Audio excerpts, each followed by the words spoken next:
Here's the truth about humans. We are relational creatures. We function based on a relationship system.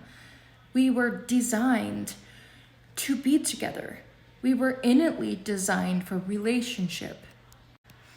While I, for one, personally understand the need to sometimes know how to function and know how to exist and be when you have to be alone in this world, sometimes we are put in that position. I don't like to hear when someone is shamed or put down for struggling with that, though, as if learning how to function being alone in life should be something that comes naturally to a human. That becomes like a gaslight, I would say.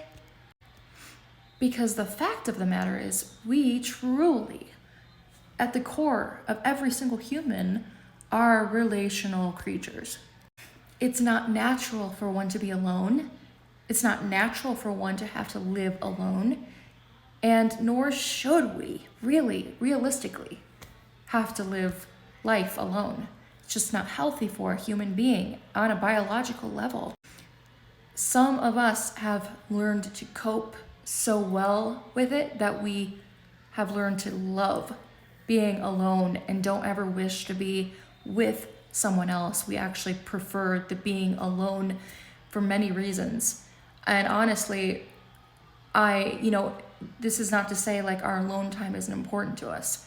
It's important to be alone from time to time, especially for people who are introverts like myself, to get alone with yourself and to recharge and recover yourself in ways. But long-term, being alone is not something that is healthy for any human being. We were born for relationship. It's how we were created. And so much of the structure of this life just wants to tear that down. That's just how it is. So if you are one who has been long-term alone and you are struggling with that, but you want to hide that because all you're ever told is like you need to grow up. You need to mature yourself up because you just gotta deal with it. I mean, look at me. I can function just well alone. I love being alone, but I've grown up to that point. I hear that so much. Well, you should just be more like me because I have achieved that point in my life where I can love being alone. And you need to get there too, because that's just not natural. That becomes such a gaslight from a standpoint of having to cope with that themselves. The fact of the matter, once again, you're a relational creature. You were made for relationship.